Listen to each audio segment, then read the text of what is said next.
Man, how you fellas doing today, man? Happy 100. 100. That's what's up. That's Congratulations. victory mark. Oh my goodness, we made it to 100. All the limbs intact. You know what I'm saying? 100. 100. Is 100. I feel like I should sing the Marvin Sapp song. Never could have made it. Man. Never would have made it. Well, look, I know we got an esteemed guest today and can't wait for that cat to get on, but we're going to do our check-in like we always do. Welcome to the last day of January, and welcome to episode 100. Let's start with you, Sharif. You have a very beautiful visitor visiting you right now. So we'll go with Chris first. And then we'll come to you, and then we'll go to Ray. Man, listen, my blessings are intact. It's a good year, good week. Things are happening for me. I'm excited for a milestone like this. 100 episodes. We started this a long time ago. People who have watched us forever have heard the story over and over again. But four Black brothers just getting together to talk on Sunday nights about education and about our children was novel. But look at it now. It's a movement, and it's much more than it ever was. So excited tonight to talk about it. Welcome to the fam who are watching and putting comments in. Let's have a good time. That's what's up, man. Reef, you just had, like I said, you had a very beautiful visitor with you just now. So I want to get in the middle of that. You feel me? No, she's excited, man. She turned 7 this month. Well, next month. So, but yeah, excited to be here. The 100th, I think it is a really important milestone. I know when we started out, I don't remember how many times we were just having Sunday conversations without recording anything, or we hadn't brought it together, but we were just conversing. And before that, when we would meet in person, or before that, when it was online, Stuart connected all of us to each other through different things. You all would come down to the Black Male Educator convenings. We'd see each other at other events, and to be able to just see that, wow, what, we are all focused on the same thing, which is our children, our youth, our communities, and their success, their protection, their love. And so I'm just really grateful. This is it's not, I don't take this for granted. So I'm proud of to be a part of this, and proud of the community that has coalesced around this idea of the 8 million Black children. Man, that's beautiful, man. That's super beautiful. Ray, brother, how you doing? Let us know how you are and how you feel about this. Is 100. Yeah. I'm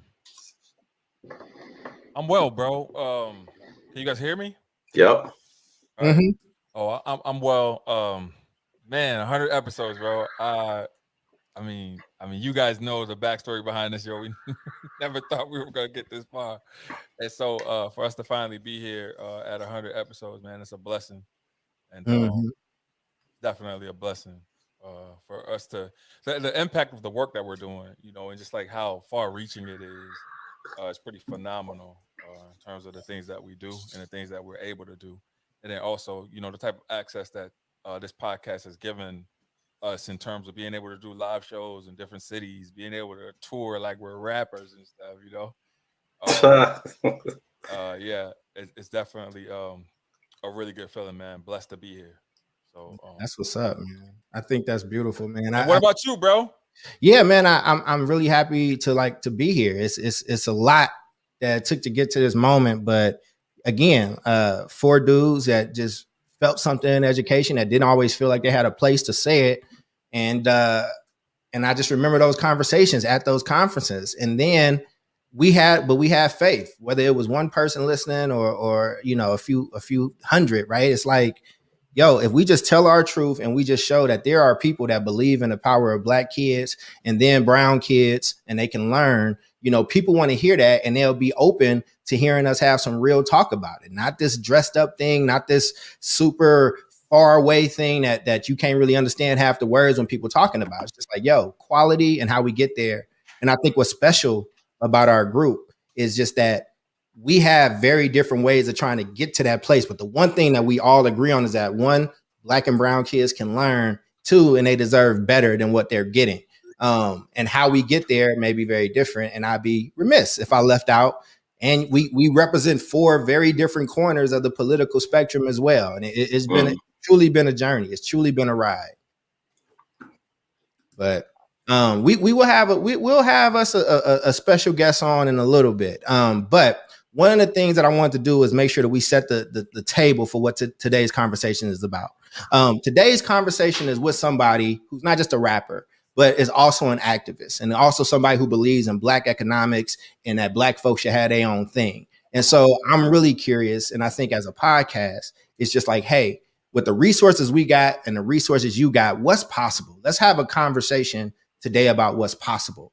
Let's have a conversation about even things that we may disagree in certain parts of this thing. But if we really thinking about what a Black economy looks like, you can't think about that without school. You can't think about that without, thinking about economics and all that stuff. So what is it that you all really want to get out of today's session? And I'm going to go in reverse order, Ray. So let me start with you this time. Bro, so I mean, like, even though we may have like fundamental differences in terms of like how we get to great, I think it's really important for us to talk about what great looks like for Black and brown kids, and then also to scale this argument up of this us versus them kind of argument that I see a lot in education. I just want great schools for everybody. If it's a traditional public school, if it's a parochial school, if it's a private school, if it's a public charter school, I just want your kid to have the best opportunity to have really good teachers that care about them and love them. That's my goal for tonight. So for us to get to like one place to where we're like, all right, let's make education really good for Black and brown kids, even though the system is not designed for them, even though they're walking into a system that doesn't particularly love them the way that they should be. How can we get past that and start doing these Black owned, Black developed schools, brown developed schools, and things of that nature. So that's my energy for tonight. That's what's up, man. Sharif, same question, but I'll restate it for you too, brother. Just tonight, what are you hoping, understanding this brother's background? And I like calling him the second coming of Ice Cube. I'll do a full introduction to him when it's at the appropriate time. But what are you hoping to get out of tonight's episode? Yeah, I mean, really some of what he's learned as he's been pushing it forward, organizing, coalescing around this idea of Black institutions. What does that mean? How does it look like? What has he learned from, our ancestors and the Black blueprint, and how do we parlay that, leverage what he's learned? So institution building and organizing. And obviously, a central component of education is, those are like the 3 areas I'm really interested in hearing more about. That's what's up, man. I'm excited for that too. Citizen Stewart. I know you're over there working, brother. It's all we working. We got you. It's all good. You were the person who helped to even make this show a possibility, and even as we are waving through whatever technical pieces, because this is technology or whatnot. What is it that you're hoping to get out of tonight's conversation? I hope we stop tearing things down and start building things up, right? So it's time to build. That should be the word of the hour, the word of the day. This was Sesame Street. The messages today are brought to you by Build. That's what this should be about. Let it be. Let it be, right? We should build on the Black male networks that we have built. We should build on the family that we have built, Black male and others, the multiracial movement that we have started in groups that come to us. We should build on that. We should build new schools. We should build new educational opportunities, and they shouldn't be in isolation. The thing that I love about our guest today, the thing that I love that he is doing, is that he is talking about recreating and building Black communities in total, rebuilding our own food supplies, grocery stores, a bank, financial institutions, barbershops, restaurants.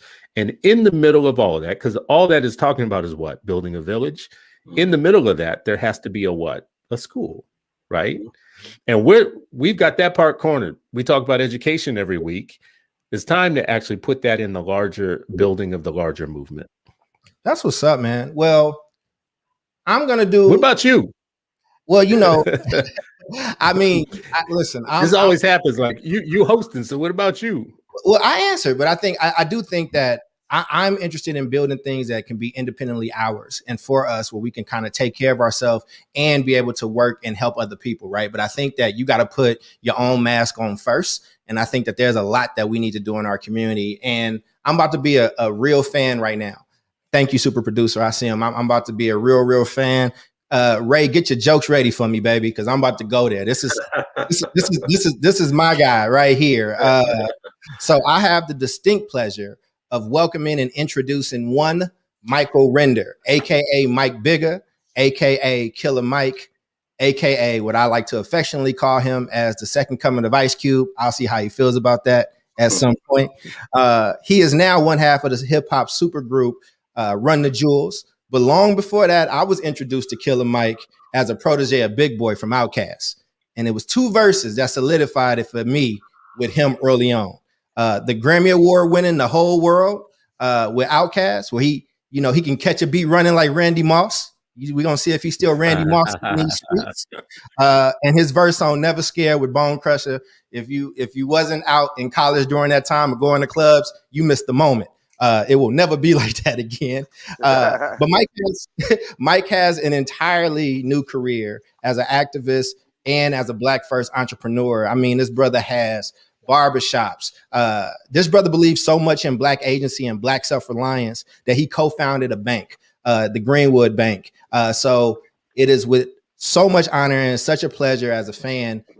Can we all give a warm welcome to Michael Render, aka Killer Mike?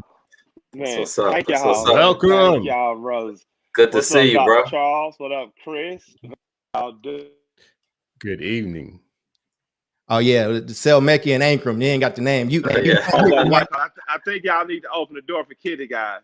Guys, the gate. Guys, hey, I'm on an interview and his wife is out there and needs to be in the gate. Oh, letting the gate. There we go. So Mike is handling business right now because he runs Black businesses. That's what happens right now. Tightened up.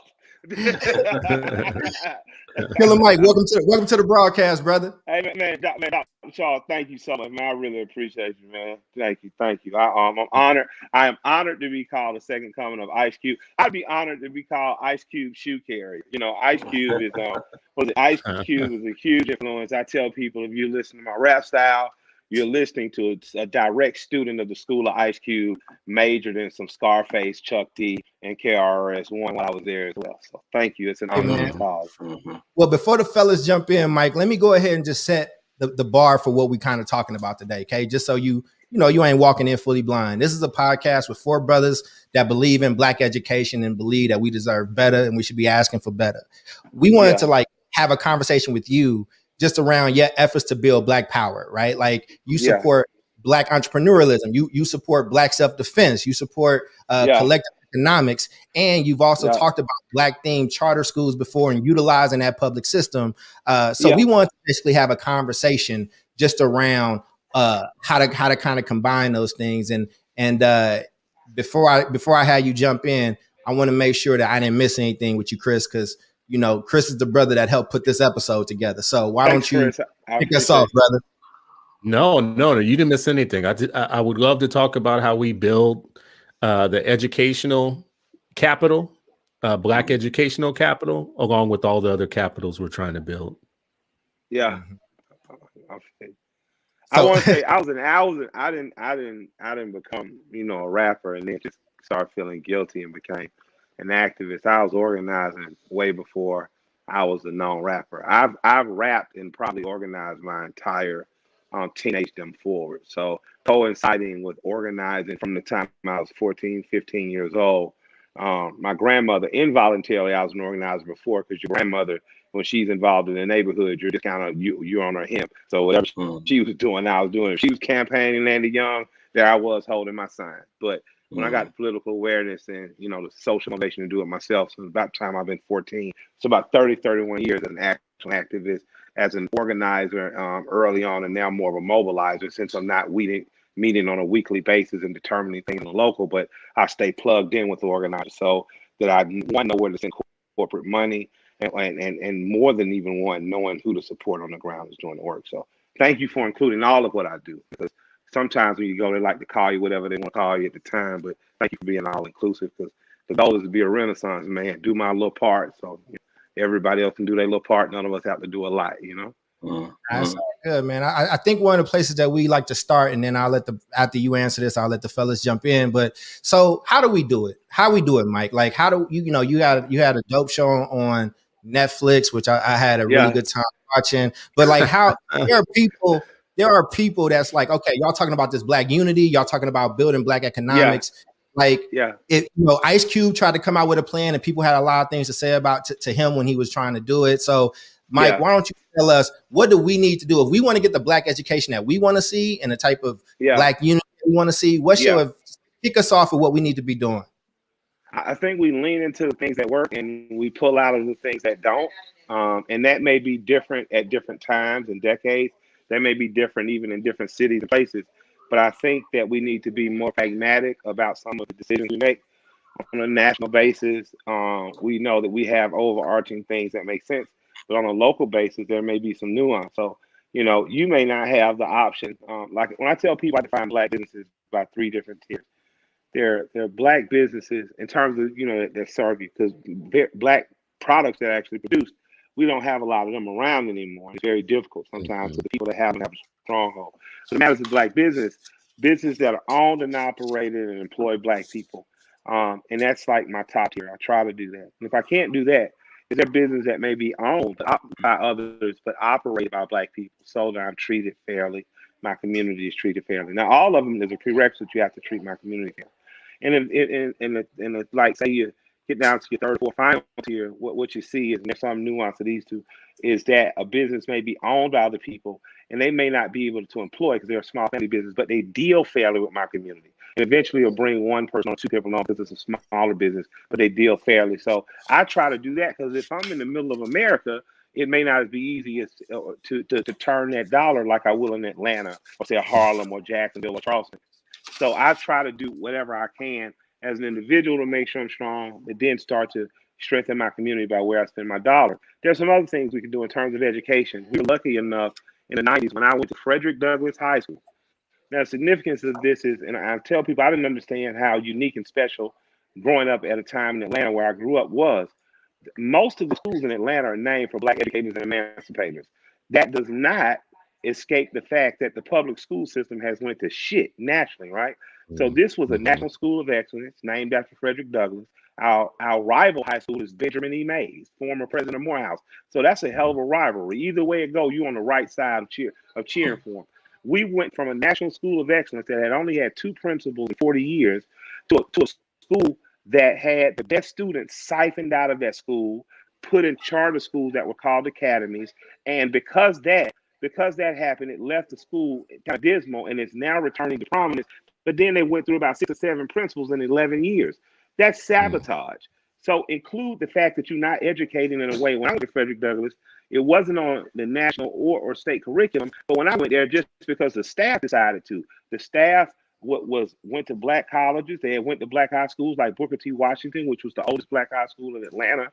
That's where Dr. King and Lena Horne went. They were determined to make sure we not only knew the education that we were supposed to be given by Atlanta public school system, but we understood where we fit into it. So when we got to Douglass, we had to read the autobiography of Frederick Douglass. I remember some teacher wasn't in the curriculum. She said, "You want to pass my class?" It is. So we were fiercely educated by people who use the educational system to subvertly teach us. Dr. Asa Hilliard, you guys can Google that. Some of you may know, some of you don't. He was a famous Egyptologist, right? A lot of people don't know him because he was before the internet's time, but he was a light-skinned, bad mofo, man, in terms of knowing who we were. He actually shaped the curriculum that our history teachers went and took over at Clark, and they brought that curriculum. So the page on Egypt will show you a photo this big, right? Usually a King Tut, like the gold ring I wear. And then they go on to talk about people as though the people that are in Egypt now were the people that was down in the pyramids get built. And that woman said, okay, now that we learned how to take the test, and let's close the book. And then we did a whole month on what Egypt really was. So I know that education, when taught the right way, creates people like me, Judge Asha Jackson, Chief Judge in DeKalb County, Coach Cameron Dollar out of Seattle, who won the NCAA championship with UCLA. And I say that not because he bounced the ball, because he was intelligent from the time we was in the 3rd grade. Stanley Pritchard, Robert Hicks, many other people, luminaries. The new dean of some fancy smart shit at Georgia Tech is Dr. Raheem Diab, grew up 2 doors from me. Went to the same high school, and that school was effective because you had all the kids together, the average kids, the smart kids, and they encouraged one another. And they and because your circle was better, you wanted to be better. I think that we can do that in ourselves if there's opportunity even to use a charter school system, to take that charter school, name it Marcus Garvey Charter School, put 100 kids in that school and educate them in a way that Dr. John Henry Clark or Dr. Asa Hilliard would have wanted, then you have an opportunity to start to create the students who not only are competitive and can do math and sciences, mechanical drafting and building. You have students that are competent and that are confident in themselves. So you putting out confident Black people in the workplace who then go on to build business, hire other confident Black people, and to go on to grow those schools. I see myself, I think, is important as a part of a long process. I am not the end. I don't know if I'll be here at the end. I just want to do my part to help the win. My great-grandparents were the sons and daughters of people who were enslaved. My great-grandfather, who I knew, his father was used in the Tuskegee experiment. My great-grandmother, who I knew until I was 10 when she died, who taught me to sew a button and taught me how to read in part, taught her own mother to read, right? So that's how close we are to slavery. I knew the children of slaves, right? They provided a stability for my family because they bought land, they owned farms, so my grandmother was able to be educated. Since my grandmother was able to be educated, she got to go to nursing school. She got to marry a square man. Well, she thought he was square. Really, nigga ran little. You know what I mean? But he was a good man. You know what I mean? And and they gave me and my sisters the stability that created a professional stylist. My sister was a beautician, an accountant, certified accountant, graduated at Dillard University, and me, the kid who was the college dropout and failed. You know, but managed to become an entrepreneur. So, you know, I think that there are a lot of little things we can do. Those are some of the things that actually helped me. And I'm a testament of a village raising a child. I'm a testament of all Black everything. My mayor was Black. My teachers were Black. My principals was Black. My pastors was Black. I only saw white kids when we went on school trips. And that's not to antagonize belittle. That's just to say that's why I saw white people on TV and at the Atlanta Symphony Orchestra when we went to see the Nutcracker in December. So what that did for me, though, was put a very confident child into the world. So when I started organizing by the time I was 15, and I was organizing with kids who didn't look like me, I knew fully who I was. I was confident and competent in who I was. So I never felt intimidated. And that's one of the things I believe in when I tell Black people I think it's best that Black children go to school with Black children until they're 13, because it's so traumatic to be the minority oftentimes. You don't get to fully blossom into who you are, and it takes a longer process, which is what I understand from meeting my friend who was biracial in 1993 at Morehouse. Jim's dad was Black, but when in his life, Jim had never been around a Black person in his life till he got to Morehouse. And that's when I understood the importance of HBCUs. Beyond just that I was a Black kid in Atlanta, Morehouse was the shit. My cousins that went there, I started to understand that culturally, it cultivated a family-like environment for many of us who had been minority to finally feel the majority. But that's something I'm a product of being a majority, being from Atlanta. Oh, that was beautiful. Chris, he said a lot. So yeah, I did. I know I did. Sorry. Don't apologize. No, we appreciate that. Chris, you hit a lot of things we could build on.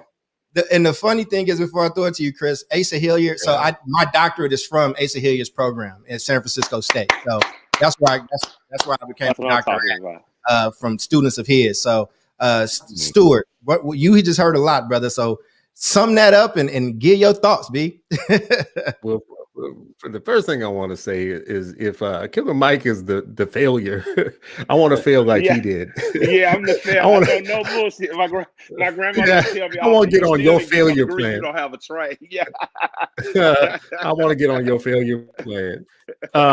You know, listen, I've heard in a different interview with you, you talk about your I want to say it was your grandfather. You asked him about segregation and desegregation, and we've talked a lot on this show about segregation. There's a popular kind of way of looking at education right now that if we integrate, everything will be fine.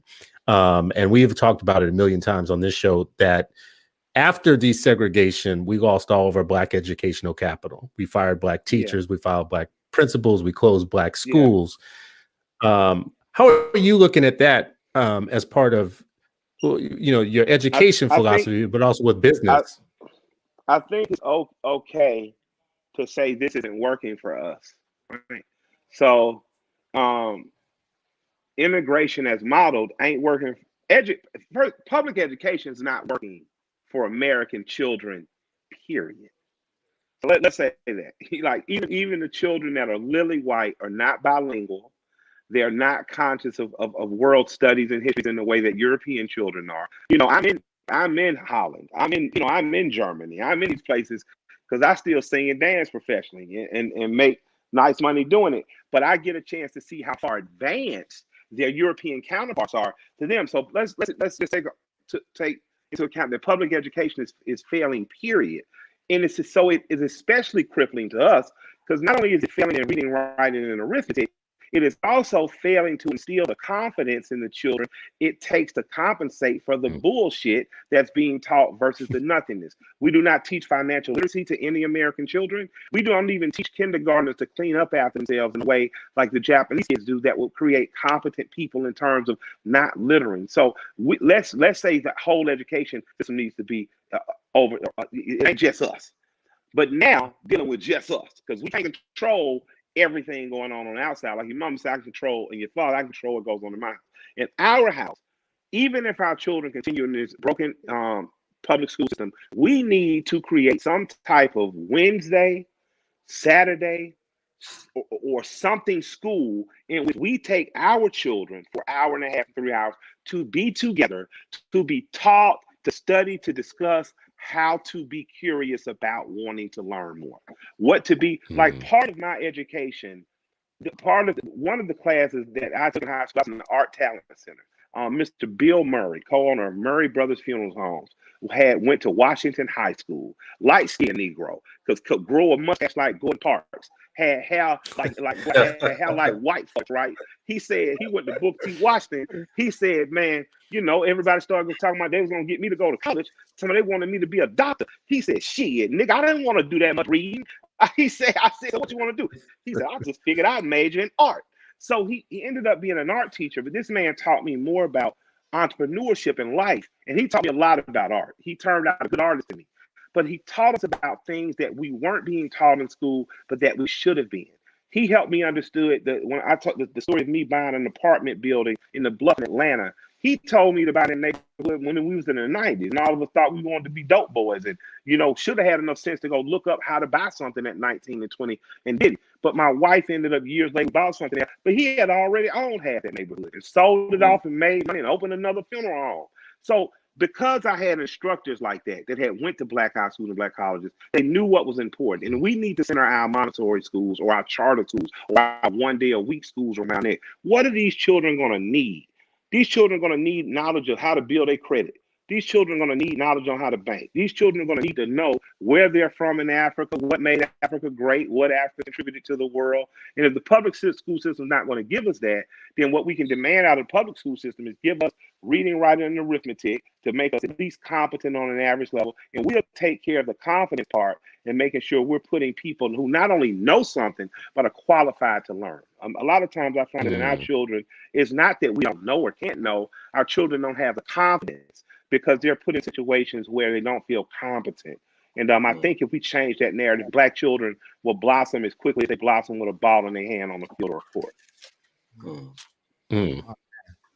Reef. Oh, that's dope. That's dope. I mean, you brought up so many great points. So, you know, one, I'm glad you brought up Asa Hilliard because I think the way he frames education, right? Like he said, you know, something to the effect of like, there's no such thing as a non-genius, you know, in children across any denominator. Absolutely. And there's no secret as to how to educate them, right? Like you center them, you believe in them, you treat them like human beings, and then you love on them, right? And then that brings that, and then you bring up this other piece about you know, that the confidence. And I liken it to having if a child has a positive racial identity, they're literate, numerate, all those kind of things, and they can have like a sense of purpose, there's no stopping them, right? Like, you know, but None they of that. need that kind of that connection of like, yes, I need to be able to read and think and problem solve. Absolutely. But the Absolutely. positive racial identity is always in peril, you know, when they go to certain school. One is there's an onslaught of anti-blackness anyway that they're absorbing, Yes. right? As well as we absorb the sun, we're also absorbing anti-blackness messages, Yes. right? And continued in schools and classrooms and districts and media and so forth. And so for them to be able to, you know, like hone their sense of purpose, they need the shield and armor that we talk about, like be able to block that, you know. They need the fullbacks, right? Education is like that old school fullback blasting through the hole. So sweetness can run free, right? Like, and so that piece is missing and in so many ways. And then I'm also like, you know, when you talk about like how schools, you know, the turnover and things like that happen, right? And so I was a principal, and I was the third principal in 6 months. Somebody retired in June. Next person retired in December, and then here I come in January. Like, all right, listen, and I was just like, whoa, you know. And I was younger than, you know, but now I'm just like, yo, that was a crazy situation to thrust my first principalship in. You know, thank God, you know, we were able to have a team, and the community was amazing. Shout out to Shaw Middle School in Southwest Philly, but like those kind of things, those kind of pressures. And then lastly, just this idea of having detox centers. You know, you're talking about out of school time, and people always run around like, oh, let's do this, let's do the homework club and this. Like, folks need detox centers, you know, like how do we reinforce for our children what they need back to the positive racial identity, mitigate whatever damage was done as we build our own institutions and things like that. But, you know, just this idea of like, you know, someone told me a while back, if you can't feed yourself, clothe yourself, and educate your children, you ain't free. I often have this discussion and talks with brothers and sisters, but a lot of brothers, when they talk to me about being in business or involving myself in capitalism, and you know, I tell them I've been around the world, and I just haven't seen a system that gave me the opportunity I have here as a working class kid to be able to put myself in a situation where I now can be a jobs provider and help people. And that's not based just on money. It's based on my grandparents and my grandfather in particular. My grandmother was able to be educated because her parents saved and had and were able to have a farm. They were Methodists, and she went to Methodist school. My grandfather had to drop out of school in 3rd grade to support his mother and his 2 sisters working on a sawmill. And you know, my grandfather would say, if you can't hunt and kill your own game, if you can't fish to feed yourself, if you can't grow your own food, if you don't have your own means of making money besides a job, because he worked driving a dump truck for Chattahoochee Brick 5 days a week, and then on the weekends he gambled, he sold whiskey, or he drove a dump truck his own property, but he never totally depended on any white man or company for money. His woman was a nurse, so she had a specialized trade that she could negotiate where she wanted to work and when she wanted to work. They put themselves in a position of power having a rental property, so we vacationed every year. And I didn't understand until my wife told me, we grew up in the housing project, nigga, y'all was rich. Now y'all might have never had a pair. Y'all might have never had a pair of Jordans. You might have never had the super long starter jacket you wanted. But because your grandparents were able to have surplus and allow you these opportunities to live, you were rich. So we have to understand that there's a richness in education that we can provide our children with when we put that focus on that, and we put that time and energy into making sure they have it. There's a richness in making sure you have a confident black child that when the bullshit comes to them, they already know how to refute it. See, Ebony was so dominant and Jet was so dominant when I was coming up. I didn't give a fuck that they made Elizabeth Taylor Cleopatra. I knew she wasn't white. That was just a white folks movie. You know what I mean? Because Ebony showed me Cleopatra was black. You know, and I think that when you talk about having that detox time, other cultures have that. In that, you know, when people get mad, we say we African American, but they never get mad about Greek Town because they want to go there and eat lamb and yarrow. They never get mad about Chinatown because they have the food and entertainment they like in China. They never get mad about Little Odessa when they go to the spas and the Russians. They never get mad about those people that say this is exclusively our culture, and those cultures don't take away from America. To me, they add to the tapestry because they give you a piece of what to make that community. But those communities, they do this with theirs. And as black people, sometimes we do all this public arguing, and we could just argue. And then, but let's make sure we do this. I grew up in Atlanta, a very special place on the west side. Well, I got to go to the West End, and in the West End, you had a Black Hebrew community, a Black Muslim community, Black Christian community. I mean, liberation based, like Shrine of Black Madonna. And what I got a chance to see was people who didn't necessarily agree on what God said in a particular book, agreed on the fact that we Black and we are to help each other. And what we're not going to do is betray one another. We're gonna help keep drugs out of the community together. If Captain D's is the only choice, I know I can't find nothing halal. I'm gonna eat at the Soul Vegetarian in this Hebrew home. You know what I mean? But I know food is good for me. So what I've seen in Atlanta is all my heroes and villains have been Black. Right? All my heroes and villains. So I've seen us do it incredibly right, and I've seen us do it incredibly wrong. And I know that when we care about what's coming after us, we come to agreements where we had disagreements. And I think that these times can polarize us from that, but there's a grand opportunity into us to galvanize right now around being Black and galvanize around what we're going to do in terms of not only supporting Black biz, but Black education. Bill Cosby, people can feel about how they feel about him. He was instrumental in making me love education in terms of the figure that he was in the 70s and 80s. He spoke at Frederick Douglass High School when he went on his rant, just saying Black people, and I felt like at the time he was saying to poor people, y'all some fuck. The cornbread, the cornbread? No, it's pound cake. Pound cake. It hurt me, right? It hurt me, and when I went, and he said, I want to say to poor people, you guys have, after talking, he said, I haven't held up to your the deal. And I'm just thinking to myself, like, come on, man, don't do this shit. But he said, if nothing else, I know the world takes you. I know you haven't been given anything. He said, but education. It truly was. And I just thought about how hard and fucked up it had been for people in my generation with the crack era. How crazy and fucked up it must have been for my mother coming up in the midst of the civil rights movement and things of that nature. My grandmother actually participated.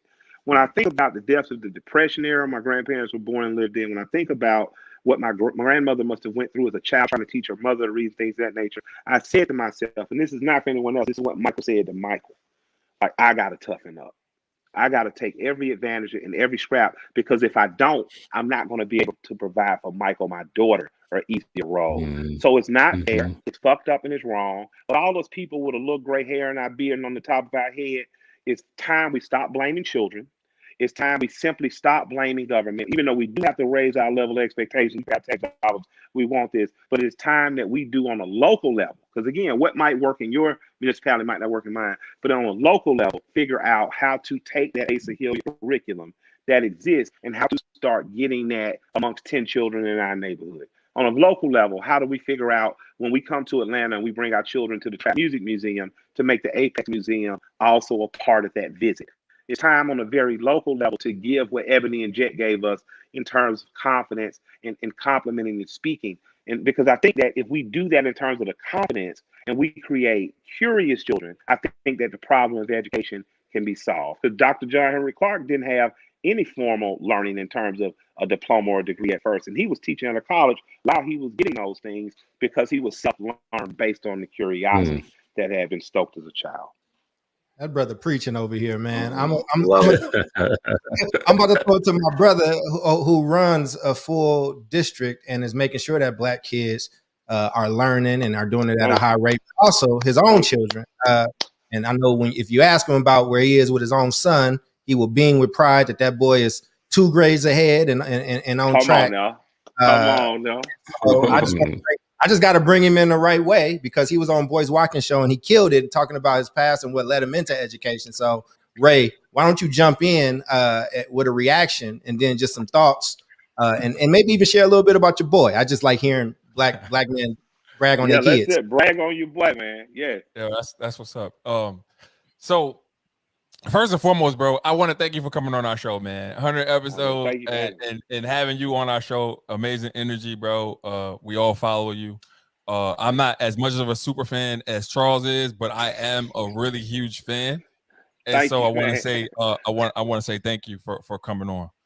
Yes, you said something earlier that kind of caught my attention. You had said something about the high school that you had gone to and charter schools. Yeah, Frederick Douglass, and then charter schools siphoning the smart kids. So I know how people take that and they take that out of context.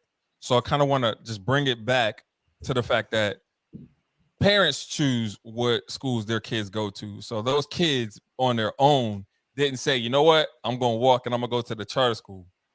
Parents selected those schools for whatever reason, right? It could be good marketing. It could be because they really had a good program.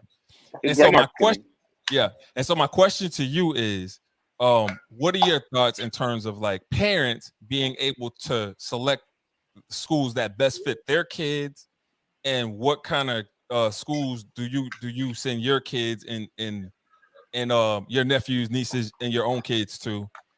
Yeah, all my children go to public school. One of my children, a public charter school, Michael, and that's Kip, South Fulton Kip Academy. She just made honor roll. Congratulations, Michael. If y'all follow me on Instagram, y'all saw me putting that up. So I don't have a problem with the idea of the concept of charter schools. And a lot of times when I speak, I'm very specific to say I'm talking about my particular community, my particular school, this particular place. In matters of Frederick Douglass High School, Frederick Douglass High School was a national school of honor, a national school of excellence, and I believe can be and will be again. Although when they put newer schools up that were chartered, whether it be Best Academy or the Coretta Scott King, what they started to do was take a school that once used to house 2,000 kids, graduate on average kids of 500 in a class, and send the bulk of those kids over 300 to college. Because when you would come into Frederick Douglass, you would have a talent system. You would be a magnet, which was math and science. You would be an arts talent center, which was me, a business talent center, which was many of the people who went on to go into corporate. And there were two other talent centers like home ec, and there's one more. So you were in the 8th grade when I went in. You would be a sub freshman. You would come in. Your talent would be identified. They would line you up to go all the way through. In your head, my head was Miss Bishop. She was the leader of the Art Talent Center, and she was just fucking brutal. Her shit was, if you was from the projects and you could sing, she was gonna get your singing ass in a chorus in a black school somewhere so you could go to college. You know, I remember coming to her and saying, "Hey, my voice changed over the summer. I don't really want to be in the chorus." Well, she was like, "Nigga, you going to college to do something. So what do?" I said, "Well, I can draw." She said, "Well, you're going to take art class, and I'm still going to keep you in my music theory class." And I mean, she was so tough that when it was time to graduate, we had to do a research paper. Not only did I have to do the required research paper to graduate out of my English class, she required me to do a research paper on, I'll never forget, the presence of Satan in classical opera. She said, "That sounds like some badass stuff you'll like. If you don't do the paper, you're not graduating." So she was brutal on a mission to send us to college. So I even get the concept of putting excellent kids around excellent kids. You know, I don't get the concept in Atlanta in regards to Frederick Douglass High School and Benjamin Mays, why there was a need to create charter schools that essentially took the best talent out of schools. And by taking that best talent, you left a bunch of kids who were considered average, who never had any kids to aspire to. They like, I'm only here today because I was friends with a certain quality of kids that were so determined so early. I couldn't just, you weren't going to leave me behind. I'd be damn if you finna go to Buffalo College and I'm not going to more out, like I'm gonna figure this shit out. And I think there's something to that. So that's not to say that I don't agree with charter schools, because if a charter school is what's going to help your child get the education they deserve, to first and foremost be strong for themselves and then for their community and a greater community, I'm never going to tell a parent they're wrong, because I had to have a discussion with my sister, right? But what I don't want to happen is that for every one we win, we lose 49. That's what the public school system has turned into. For every one we're winning, we're losing. And we aren't even teaching that one that win. A lot of times that each one teach one. I literally was taught that your job is to make sure that the seat you leave here at Frederick Douglass, that another student is qualified to take it. And when I got to Morehouse, I remember going to chapel and they letting us know, "Hey, man, these seats were held by people in front of you, and it is your job to hold these seats for the guys that are coming and to teach them." So I think that as a community, we could lean into that. Like I'm less about arguing over charter versus public and private even than saying let's get to a system of each one teach one, because essentially that's what got our great grandparents out of the miseries of illiteracy and into the mainstream of being able to self-educate themselves and progress themselves so quickly. Yeah. Go ahead, Chris. Oh, thanks, Ray. Go ahead, Chris. You know, I got a question just about the hip hop community in general, right? So actually, I got two questions. So we call that a compound question in classes. I'm gonna use that. But the first question is, I've always been interested in when people come through regular public schools and then they get a little money, what happens to them? Yeah. So I'm always interested in what the hip hop community does with their own children. You just told us a little bit about yours, but when you see other people come up, you get the first album, you get the second album, third, fourth album, you get different levels of money, and then all of a sudden your children are different, right? So I would be interested to know what some of our hip hop heroes do with their kids. But really the bigger question is, how can we get the hip hop community to popularize more messages around educational freedom, around educational capital than we have right now? I'll give you this, man. I want to first of all say shouts out to Lil Baby. He went to Booker T. Washington High School. He did not graduate. He dropped out of school, and then he took $100,000 back to make sure that kids had some help.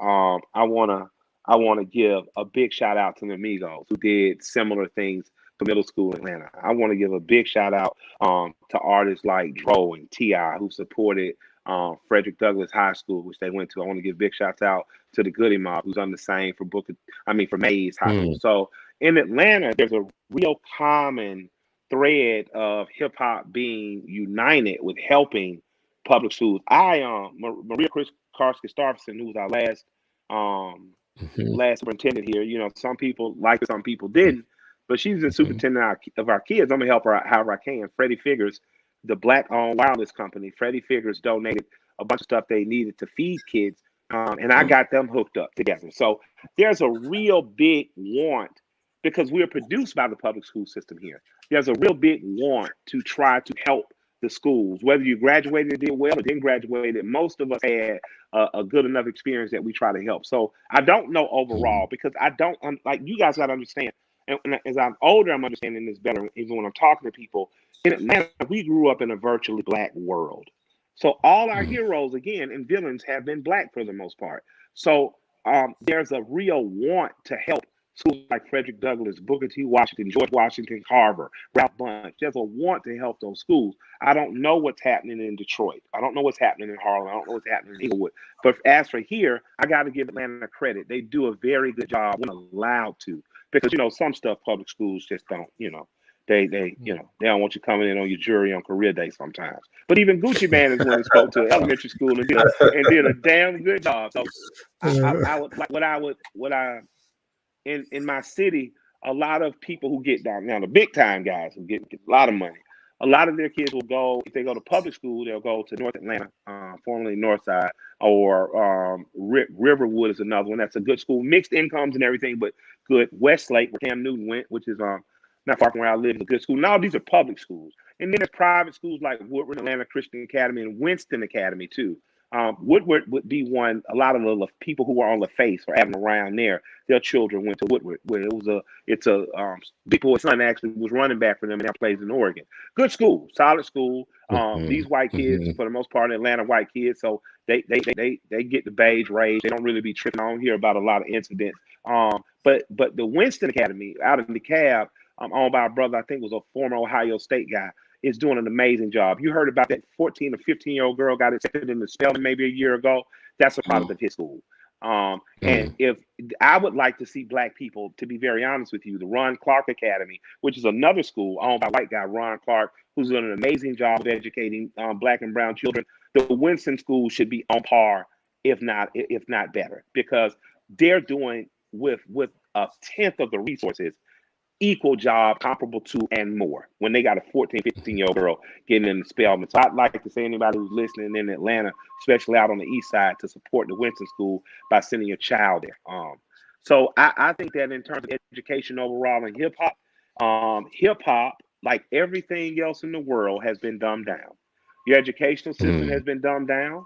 The way you see news has been dumbed down. The way you read a book, because you don't read anymore, audio books and their stuff cut out, has been dumbed down. And I think that it's up to us to undumb it. It's up to us to, like, who you buying. You know what I'm saying? We talk about, you know, wanting hip hop to do something, but as a business person, you're gonna do what makes sense. Black Cop was jamming. Black Cop wasn't just KRS giving a lecture on Black Cop. He said Black Cop, Black Cop, Black Cop. If you were drunk holding a fucking 40-ounce in Guinness in the club in New York. Black top. That was it made you move. So, you know, it matters of that. There are people out there when you talk about records, you talk about Dustin Prestige out of Houston, or you talk about Earth Gang out of Atlanta, you talk about my man Toby out of Houston. He's Nigerian, so it's hard to pronounce that last name, but it sounds real cool. If we are supporting them and we playing it and jamming, then more of that happens because business people like to make money. And every rapper that says something socially conscious, if we lean into supporting that, they're going to support. The biggest song of Lil Baby's last year was that record that was a protest record. You know what I'm saying? So and that kid is just amazing. Right out of West End, like I say, dropped out of Booker T. Washington, and now I know employs over 30 people easy, and about to open his own restaurant, helping kids get out of school with dignity and pride. So I would like to encourage the guys that are doing it, and I would like to say, as a community beyond hip hop, we can all have a greater love for education.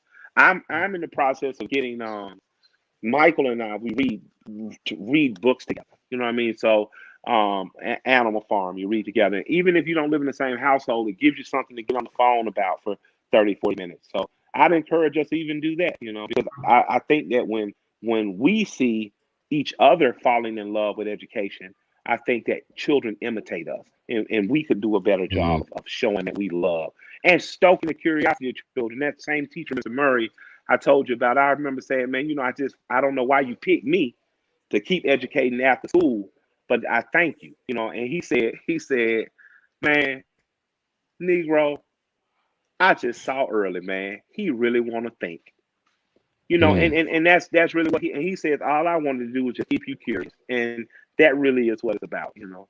So, Mike, I just wanted to. No, we're good.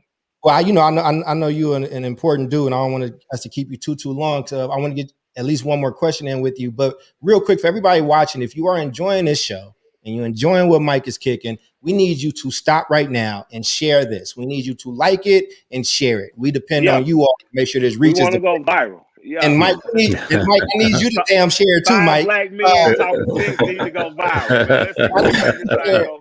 You know, Mike, here's one of the things you said a lot, man, and I just wanted to appreciate you on that, man.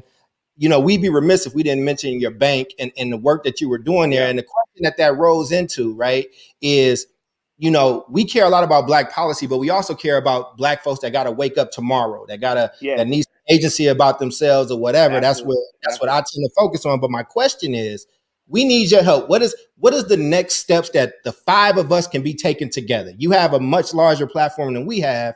Yeah. But you also got 4 experts on Black education right here as well. So what is the next step from Michael Render that the 8 Black Hands can come together on to make sure that this message is getting out to more people? I just was curious. Let's get 10 and it lets me put you on the hook a little bit. Okay. Let's get 10 people to post and retweet this comment in a certain way. I mean, this program, let's get them to tweet it. Let's get them to post it out. Let's get it out there, right? Let's specifically target Black men. Since there's 5 Black brothers talking here, let's specifically target men who think we would listen, would look like, would agree. Let's do that, right? So that people know that some of the same thoughts and ideas they share in the barbershop, now it's public and you can talk about it. The other thing is, I say cut up some segments, because I know I talk long, and just put out some 1-minute teasers and things of that nature. And the other thing is I can probably come back. We could talk some more, and I'm more than willing to do that. But since you guys are of education, I think one of the most important things that could happen, because I have a lot of good ideas, I just don't always have to know how to get them done. It would be amazing to create a co-curriculum as our children are at home, you know, learning, bored, the usual. It'd be really good to have easy, fun, almost rudimentary things in the same way that Ebony and Jet introduced us to Chaka Zulu, Mansa Musa, Sunni Ali Deer, King Tut, many others. It'd be cool to have something just like that to file through.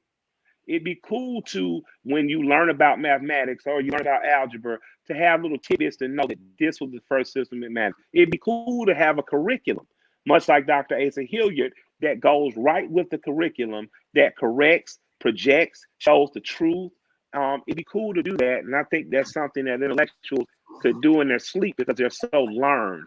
But I think that the trick is keep it simple, keep it simple, keep it simple. And instead of trying to answer every question, just stoke their curiosity. A lot of times when I talk to people, I tell them, Google this, because I know if they simply start down that rabbit hole, they won't ever come out, and they'll learn more and more and more and share more and more and more. Each one teach one should be our mission right now. That's Bro, dope. I tried to move 50 bands to your bank, but it's a waiting list. Yeah, there's a way. No. I got a big number. I just want to say Yeah. this. I'm like 400 and something thousand Yeah, on the waiting oh list. wow, I'll let You you know. say it, not me. Listen, Yes, I'm yes. talking about how much I was trying to move. I'm not talking about where I'm at on the waiting list. Ray, we definitely want that 50 bands. I need that 50 bands now. I would like to buy a muscle car. But before this phone dies out, I want to say that a lot of times there's a rush to get it out, and with us, there's no rush to get it right. So I appreciate you signing up. You're going to hear from us. It's not going to be cold anymore when it happens. So you can look forward to I would say spring or summer. But it has to be the right partnerships.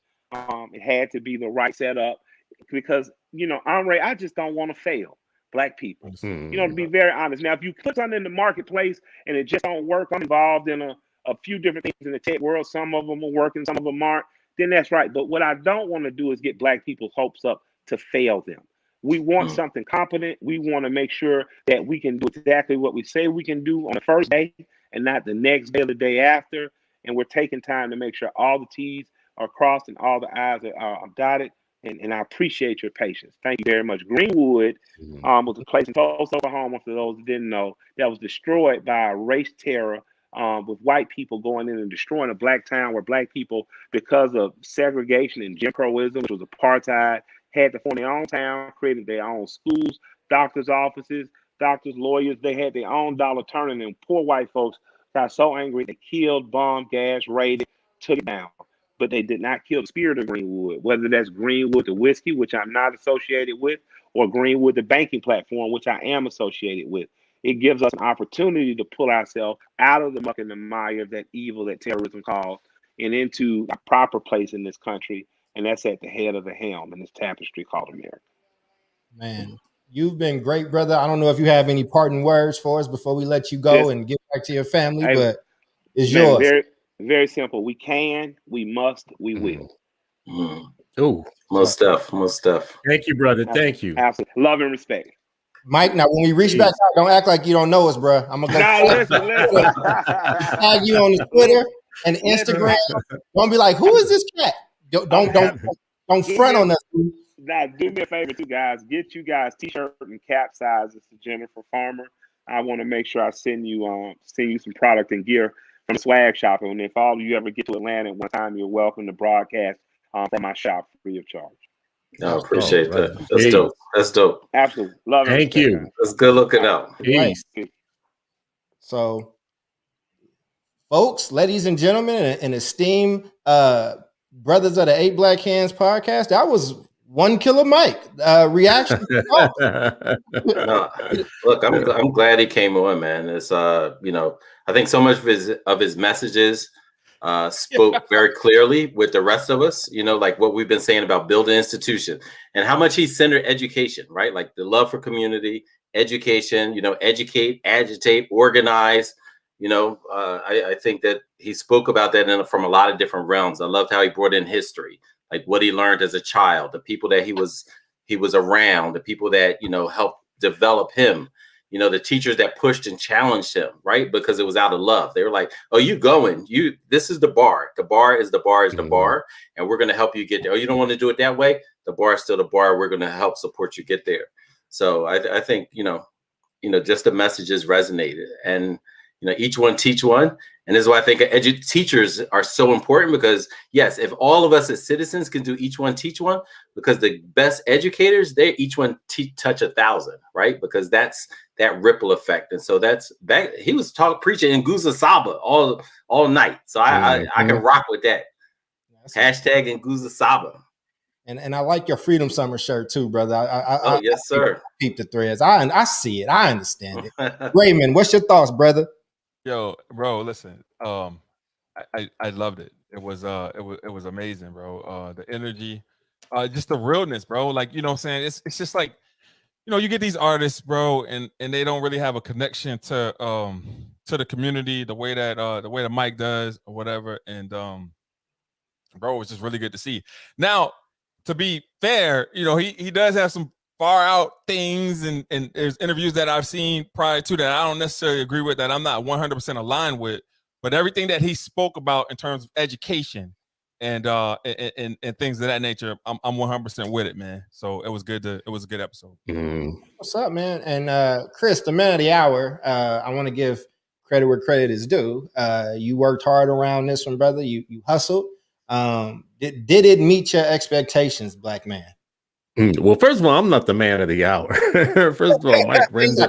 I don't want to connect that. Yeah. I ain't got a single platinum album. Yeah. So I just want to be real clear. I'm not the man of the hour. I'm the brother that is watching the man of the hour.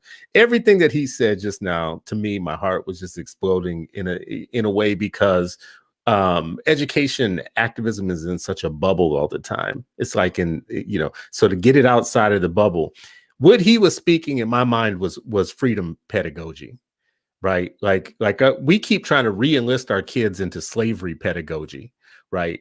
And the pedagogy of the oppressed. And what he was just saying was his grandfather learned to never need anything from anybody. You eat what you kill. You reap what you sow. You build it yourself, your own hands, whatever. So now in his generation, that actually translates to wanting to be free, not wanting to be owned by any system, including a government system, including it, some other people's money or whatnot. So FUBU, education, for us, by us. The thing that was, as he was talking, I was thinking to myself that we need to build on is there are so many people right now already in education that have the moving parts that he's talking about. Kaya Henderson's group Reconstruction.us is a piece of this puzzle that does the out of school time detox that he was talking about, right? That we have Naomi Shelton leading the charter collaborative of single site charter schools that are run by people of color, and specifically by Black people, is another piece of the puzzle, right? In our own network, we got people, Sharif, the thing you're doing with building a pipeline of Black educators, right? The thing the four of us are all going to be working on, building the fellowship out to be a national network of Black men who are showing up for children and defending them and their intellectual development in ways we haven't seen before. That's a part of the puzzle, right? So everything he was saying, I was saying to myself, man, we got a good start on this already, though, right? Like a lot of it's here. Hey, leave the screen on him. Say something nice about me and say something nice about energy converters, man, because you just shouted out Reef. It's all good. We good. See, there's always one in every group. There's always one, right? There was one in the Temptations. There was one in the Four Tops. There was one in New Edition, right? This is why you end up with Bell Biv DeVoe, right? This is the inspiration right here for Bell Biv DeVoe, right? Biv DeVoe is dope. Shit happens. They are hella dope because they dropped some dead weight. Right. Hey. And they got Ralph over here talking about I'm sensitive, like in Johnny Gill. What happened to Johnny Gill? Something happened. He made an amazing career. Oh, okay. Something happened. I thought maybe it was a car crash or something. Anyways, all I was trying to say, yes. I put in that bag. Right. Yes, Ray. I put you in the bag with Naomi and those who are leading mom and pop networks that aren't like the big chains, but are run by us, like run by people of color, Black folks specifically. And I also put you in the category of building the Black male network of more than just Black teachers, but of Black men who are showing up for the education of their children. And of course, actually, I'm glad you made the prompt, because between me and Charles, I care about parents exercising parent sovereignty, what I call parent sovereignty, right? No school choice. Let's just call it parenting. Mm-hmm. That's all it is. It's just parenting. There's no such thing as school choice, right? It's called parenting and parent power and sovereignty. And the one forgotten ingredient that Charles always brings to the table, which is the young people.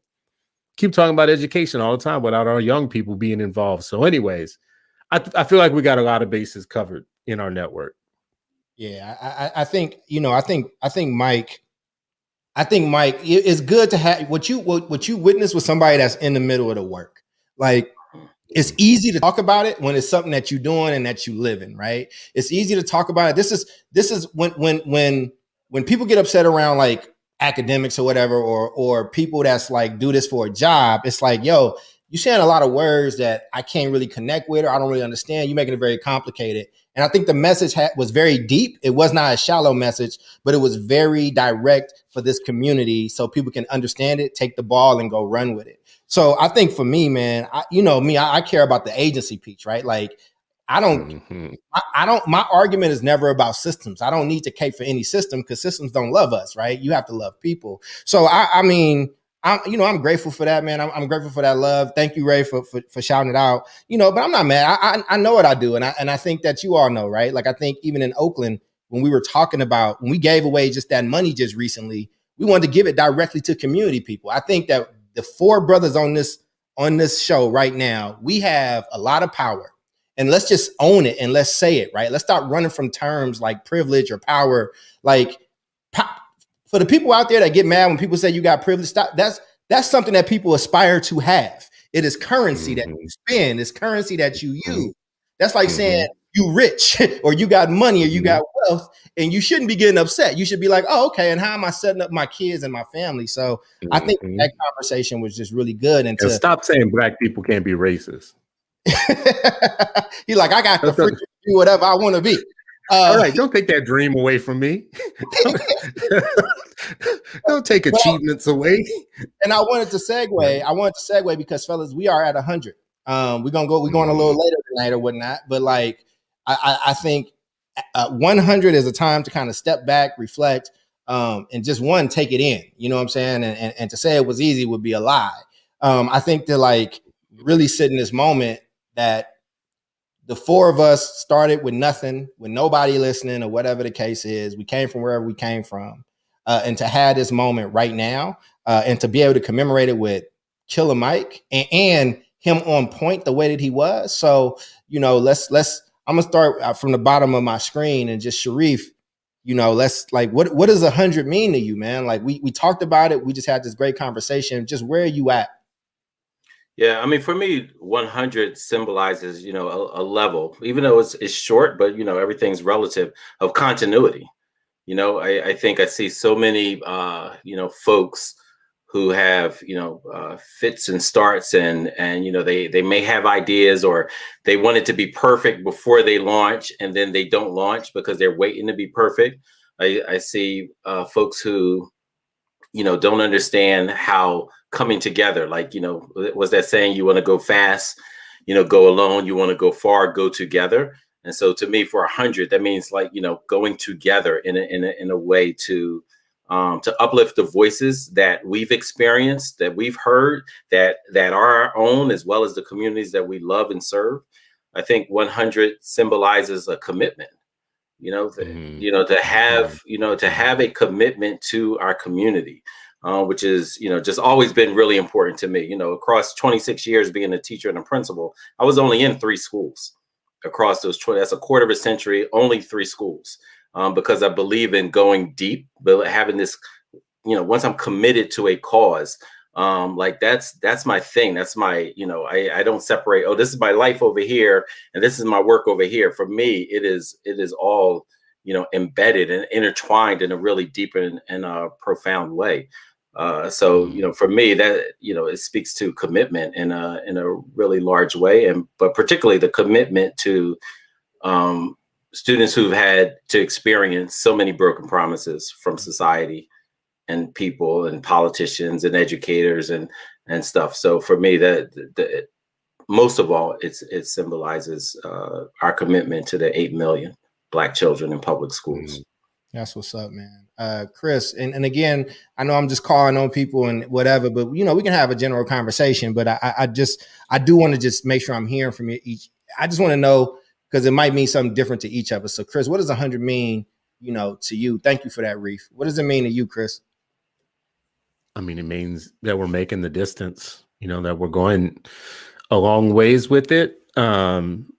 We never ran out of material. We never ran out of things to say in defense of our kids.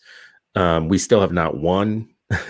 So there's a reason to be doing this. There's a reason to keep pushing forward. But the fact that 4 Black men can come together on a weekly basis to talk about the 8 Black children, the 8 million Black children, and frame it for others to hear, and that people came, and that they pay attention, and that they have joined us into like a family type relationship, and they've started clubs and other parts of the network, and it's building outward from us, is divine to me. There's something else above us that is making that part work out, because this isn't about us. It's not about personalities. It's not about individuals. There's nothing really a lot for us to gain out of talking about this issue every week, except for the freedom of our children. That's the one thing that we have to gain by not letting the system off the hook.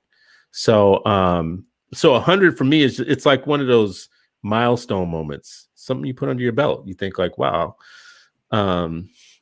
it was 1, and then it was 50, and then it was 60. And, when the weeks were coming up to 100, I thought, wow, man, that's a big deal. We still talking. There's still stuff to talk about. We haven't run out of anything to say on behalf of our kids, because they're worth it. So are their parents and our communities. So it's special to me. That's all I got. I mean, I don't know what more to say than the mix has been good, right? Because we coming from some very different locations in life, some very different.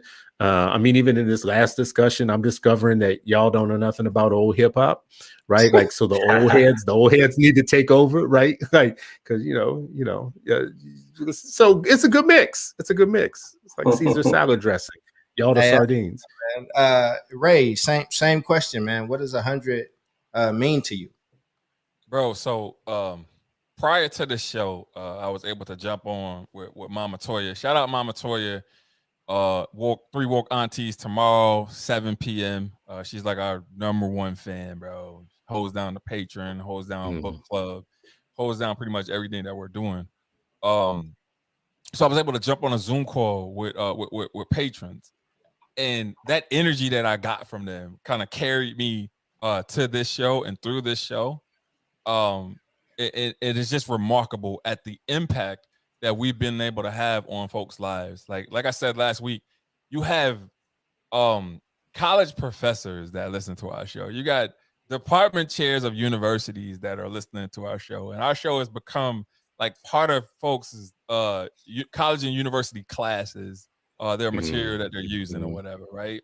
And so for us to be that impactful, I mean, did I have any doubts that we would ever be? Of course not. Like, we're 4 intelligent Black men that want what we want for kids. We want great education for kids.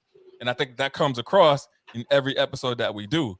I mean, 100 episodes is a lot of episodes with 4 type A personalities that go at each other's necks all the time, that people don't really get to see like behind the scenes. I never participate in that kind of stuff. However, you know what I'm saying? For us to have made it. Yeah, I wouldn't even know if I would describe myself as type A. Oh, you know what, Reef? I'm type C. You're type B. I'm type C. But anyway, in saying that, we don't often we don't agree on many things, but the one thing that we do agree on is the fact that the 8 million Black kids and the 10 million brown kids deserve a better education. Parents deserve the stage to be able to select whatever school is going to be best for their kid, and we all advocate for that. And so, as long as that energy is the energy that we have, it doesn't really matter what goes on behind the scenes, because people need this voice and they need to be able to have the agency in order to do what they got to do for their kids. That's what's up, man. I chime in. I think 100 means a lot to me, and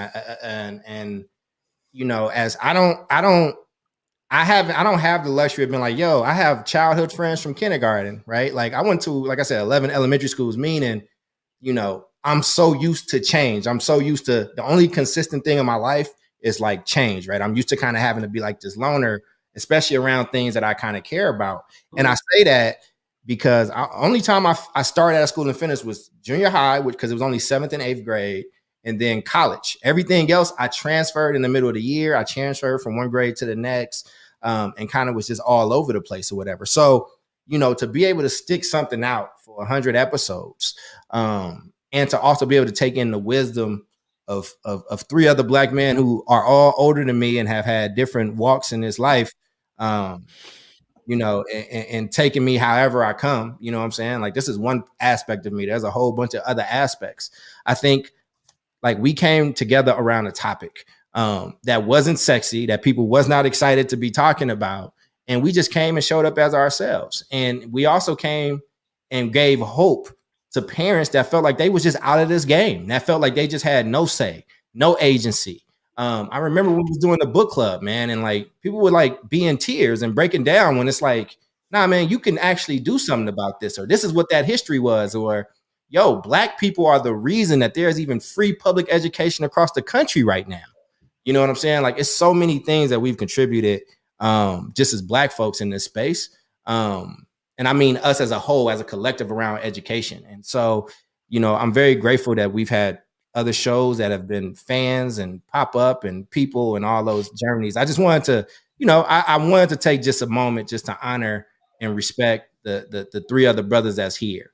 You know, and I would tell people out there, don't take anything for granted. None of this is promised. You know what I'm saying? Like, none of it is promised. Things can change on an instant and on a dime. And I truly, truly don't. I'm very happy, like my studio, like where I'm at, you know, but my heart's heavy because my cousin who helped me do it, like, you know, homie had a stroke, man. I talked to him a few days ago and he's, you know, getting into a place where he can talk again. Like, we were really building out a studio together one day, and then we didn't see each other for like a week or something, and then it's like, oh, he had a stroke. Like, he almost wasn't here. So I'm just trying not to take anything for granted, especially spaces like this. This is a sacred space. So whether we get to 100 more or whatever, I just want to honor all 3 of you brothers in this moment and tell you, like, this is one of the longest relationship commitments that I've ever had in my life. So, it's probably one of the best. It's probably one of the best too. You know, I mean, probably, and you know, like, listen, this is what I think for the next 100. I think everything you just said is the fuel to build the next 100 on, though. Realizing that it's something special and important, realizing that relationships matter, and that nothing we do and nothing we build is going to be done without relationships. I think what I heard from Killer Mike that's important, it's come up on this show before, which is we have to stop acting like we're broke too. We have lots of people doing lots of things, right? We are all connected to people that are doing amazing and fabulous work. And for me, it's always about bringing it together, right? Like, we're 4 people that weren't supposed to be together, and now we are. We have bigger networks of people that we know that are doing work on behalf of children every day. I know my role. I don't run a school. I don't run a network of schools. So that's not my role. I don't run a center that's trying to get people to be teachers, right? So that's not my role, right? So I need to be connected with people that are doing that work. And then, Charles, you and I geek out on like how do we innovate and do better about the communication apparatus? Like, how do we communicate to bigger and broader audiences about the importance of Black children? That is our part, right? So I'm now thinking about people like Curtis Valentine, who I think is doing dope work. Naomi Shelton's doing dope work, right? Every 3rd day I get invited to something around Black educators, collaboratives that are being built up, ones I've never heard of, right? So this next, I think, leg of the work has to be about building, like scaffolding, something that doesn't exist right now. I mean, I think you just kind of took us into that next part of that conversation, just as around, you know, we just gave honor and homage to the last 100. Like, you know, where do y'all want to see this thing go? You know what I mean? Like, what do we've talked about it a little bit, you know, we talked about it on air, off air, or whatever the case is. And I think, you know, for 100, we do have a lot more people kind of tuning in to celebrate with us. So I think they want to hear from you all. Let's on this one. Chris just went. Let's start with Ray, and then you're on deck, Reef. Bro, I mean, what Chris said was super important, bro. It's important that we highlight folks. It's important that we highlight the work that's being done. But man, sometimes I feel like Manny Fresh, man. I feel like Manny Fresh when Cash Money was out, because like we have this network of folks that are just truly amazing. And those podcasts really bring light to like a lot of situations. So a lot of the things that I think about in terms of like getting to 100 is the fact that we've given so many voices and opportunities for voice on our platform. So earlier today we had Kyrie Shabazz, who was a former principal of Success Academies in New York City, one of the most high performing schools in New York State.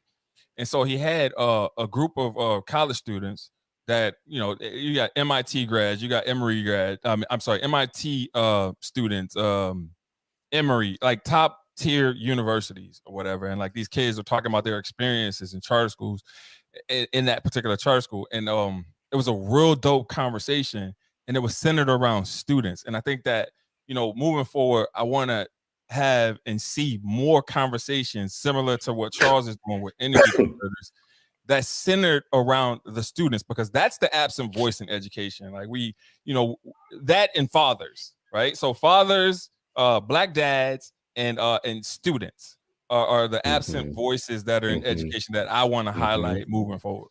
That's what's up, man. That's what's up. I think we're on deck. Thank you, Ray. Yeah.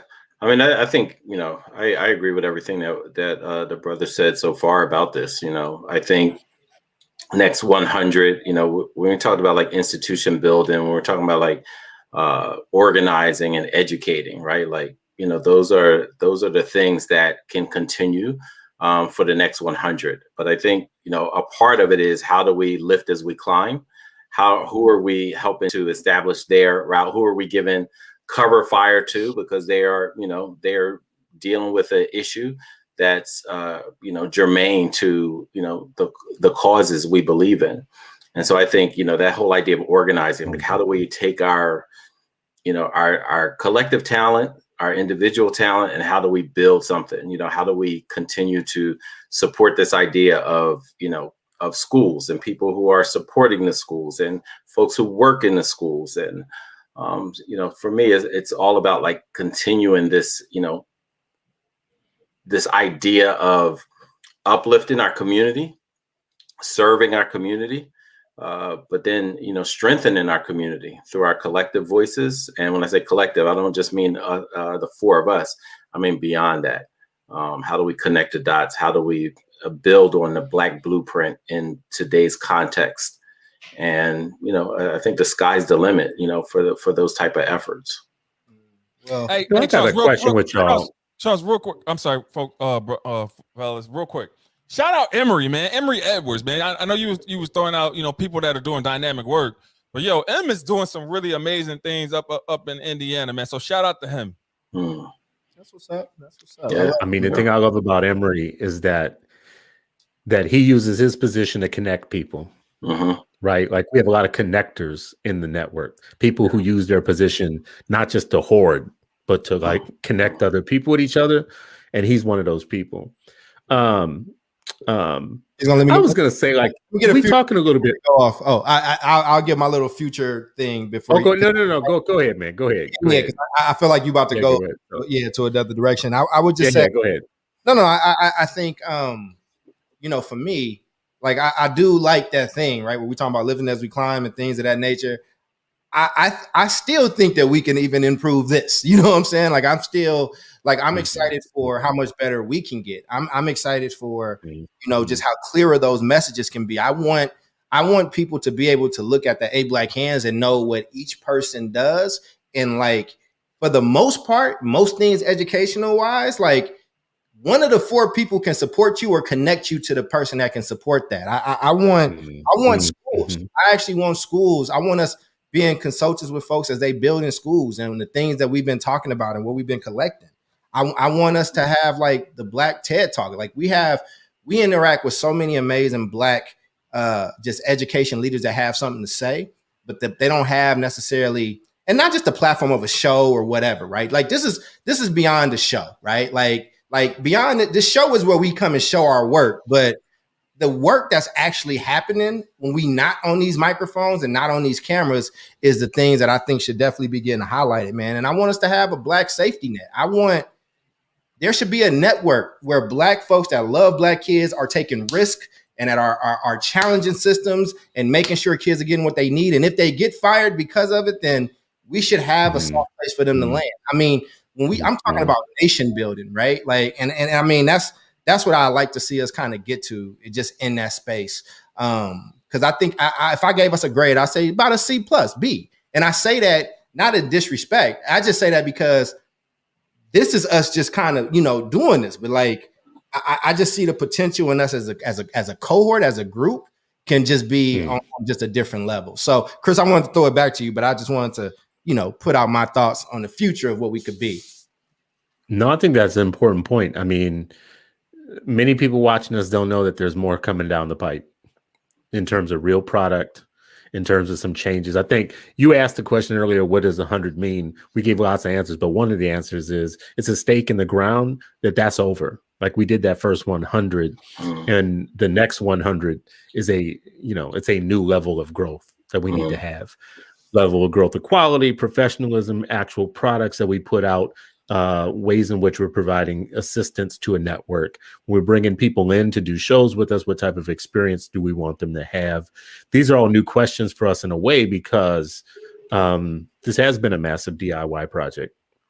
We have been having to do this mostly on kind of the seat of our pants for a long time. It's about to change. But I guess I had not a question, but maybe a thought, which just is, we're talking like in kind of like everything's lovely. Oh, we just gonna build stuff, we just gonna do great stuff. We're gonna talk about, it's just all, amazing, blah, blah, blackity, blackity. That's all good, right? But at the same time, one of the things we rarely talk about is the level of opposition and the organization of opposition. Like we're not running on even or even downhill. We're not going downhill or on even ground. We're going uphill on most of what we're fighting with. So what do you fellas think about that? Like, what are we bringing to the opposition in the level of fight that we're willing to bring on behalf of our kids? Say that one more time, Chris. See, you can always tell the one that was reading his text messages. See, you can always tell the one. You see my notes. This is my notes on what. Right. Somebody got detention. So no, I'm just asking. Like, we talk about these things like everybody's united. Like the network is as strong as it needs to be, but the level of opposition to the things that we care about is intense. What should we do to the opposition? Like, what should we have? Yeah, like what do we think is the level of fight that is going to take for us to be successful in this next 100? We're talking about all these things we want to build and do, but we're not talking very much about the fact that it's not 100% realistic to think that it's going to be easy. Let's put it that way, given the opposition. Not if it's worth it. I mean, our name is 8 Black Hands. I mean, our name is built out of being ready to confront all those type of ills and all that type of stuff and be able to move accordingly and make sure people are supported. I think what you do is you give more power and more voice and agency to people so they can come out of hiding. Like, let them come out the woodworks. And what I mean by that is I work in communities where some white folks will come down and say something bad about charters, and then these other people will parrot them, right? But then I worked at the district, and they would come to me on the slide. Jamoke can attest to this and say, "Hey, how do I get my kid into that charter school? Or how do I do this, or how do I do that?"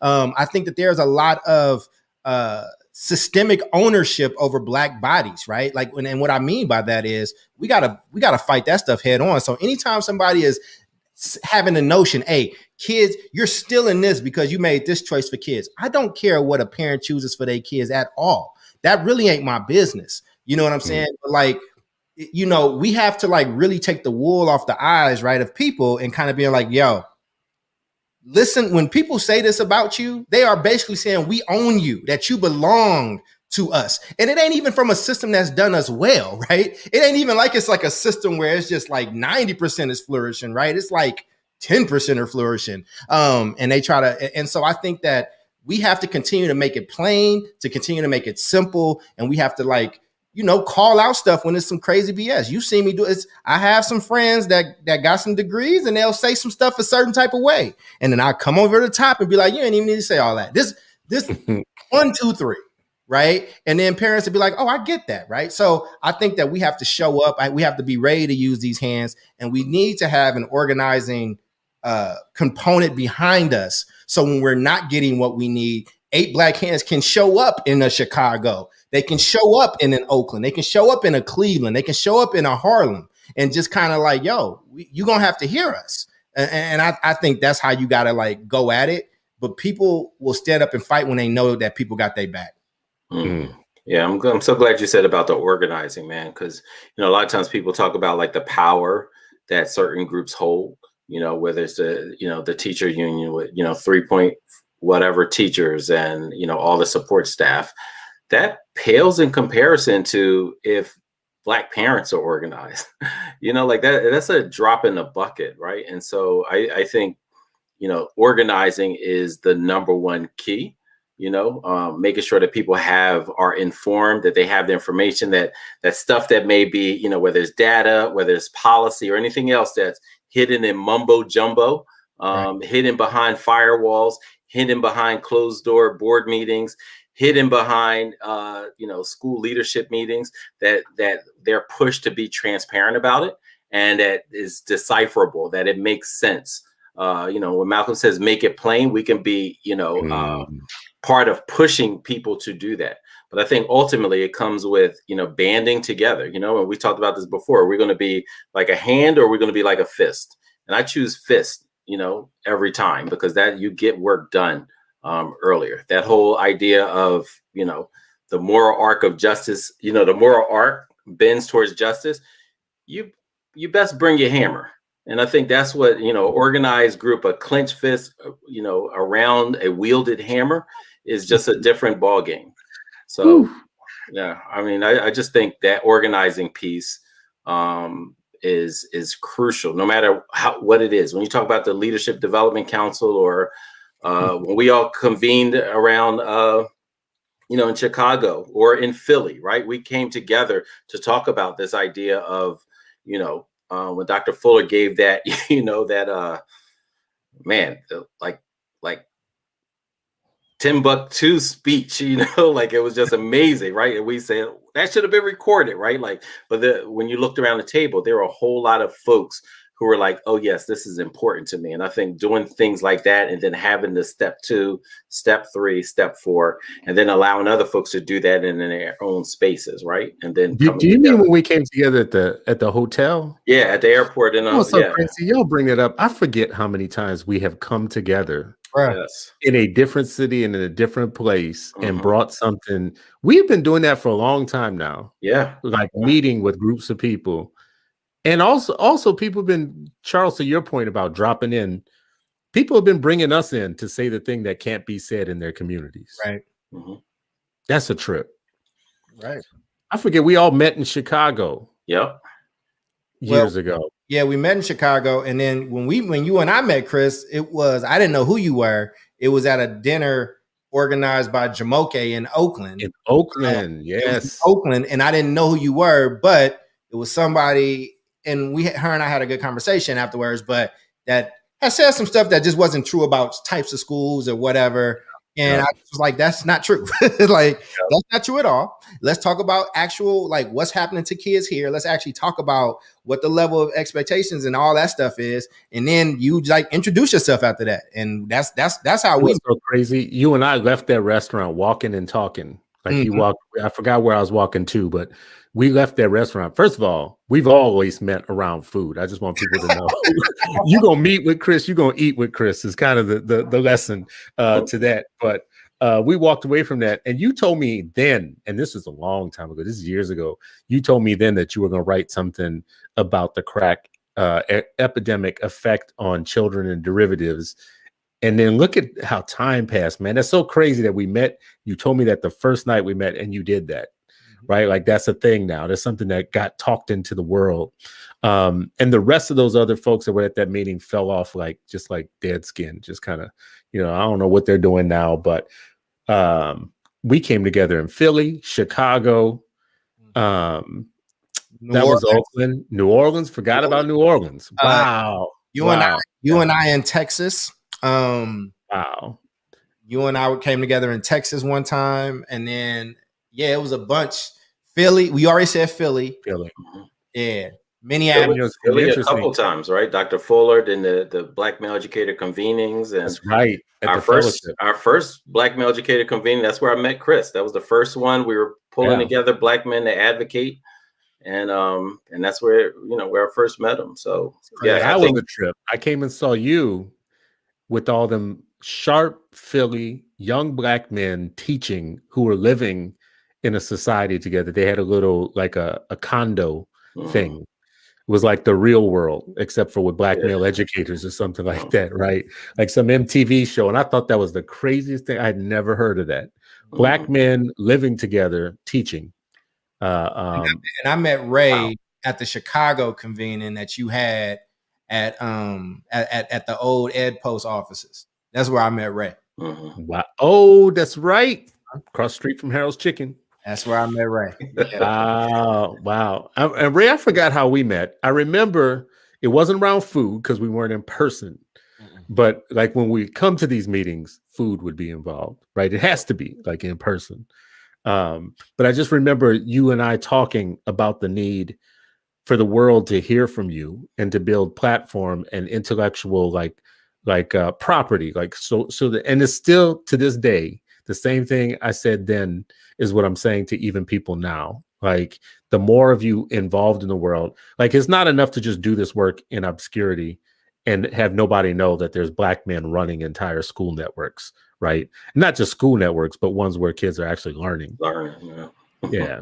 I mean, that's crazy. Go figure, Go figure, because that's not actually the image that you get in the media. That's not what we're told.